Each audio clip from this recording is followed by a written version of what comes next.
Imagine you're listening to a story that stays in your head for years. You can't quite explain why, but the ideas stick with you. You repeat them to friends. You remember them at the exact moment you need them. Meanwhile, other ideas disappear almost instantly, even if they were smart, important, or well-researched. This difference is what the book Made to Stick is all about. It's about why some ideas survive and spread while others fade away. And more importantly, it's about how anyone can learn to make their ideas memorable. The authors, Chip Heath and Dan Heath, studied everything from urban legends to successful ad campaigns, from classroom lessons to business strategies. What they found is that sticky ideas follow the same patterns again and again. These ideas don't rely on luck or genius, they rely on how the human brain works. When ideas are shaped in ways our minds naturally understand and remember, they stick. One of the biggest reasons ideas fail is because of what the authors call the curse of knowledge. Once you know something, it becomes incredibly hard to imagine what it's like not to know it. Experts speak in abstract terms. They use jargon. They skip steps without realizing it. They assume the listener sees the world the same way they do, but most people don't. This gap between what we know and what others understand is where ideas go to die. Sticky ideas avoid this problem by being simple, but simple doesn't mean dumbed down. It means getting to the core of an idea.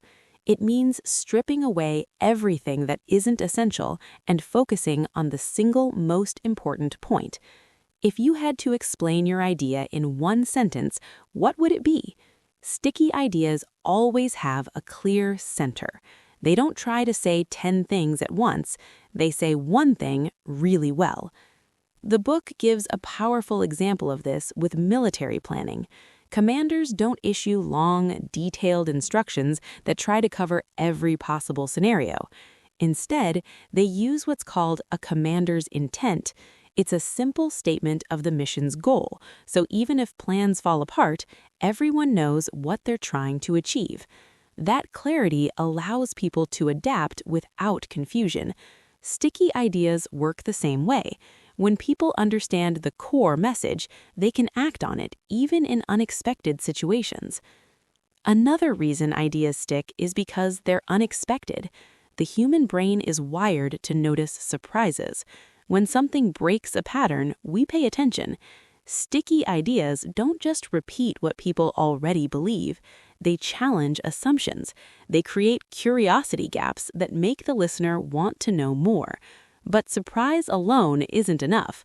After you grab attention, you have to make sense.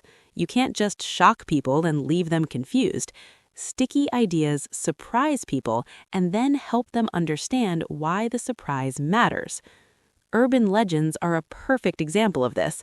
They often begin with something ordinary and then twist it in a way that feels shocking or strange. But the story always makes sense within its own logic. That's why people remember it and pass it on.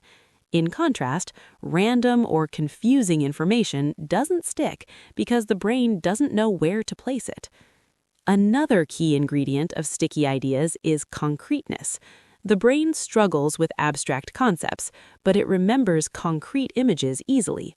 You might forget a lecture about statistics, but you'll remember a story about one specific person whose life was changed by a single event.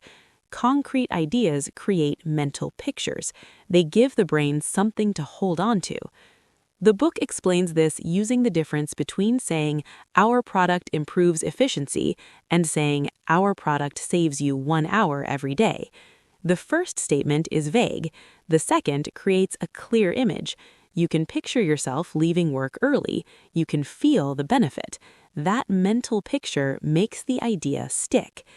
This applies to teaching, marketing, leadership, and everyday communication. If you want people to remember your idea, you have to make it visible in their minds. You can't rely on abstract language and hope they'll translate it for you. Sticky ideas do the translation up front. Credibility is another major factor. People don't stick with ideas they don't believe. But credibility doesn't always come from experts or statistics. In fact, too many numbers can actually weaken a message. What really builds belief is trust and relatability. Sticky ideas often use details that feel real or sources that feel honest and unbiased. One powerful technique is using what the authors call testable credentials. Instead of telling people you're an expert, you give them a way to judge for themselves.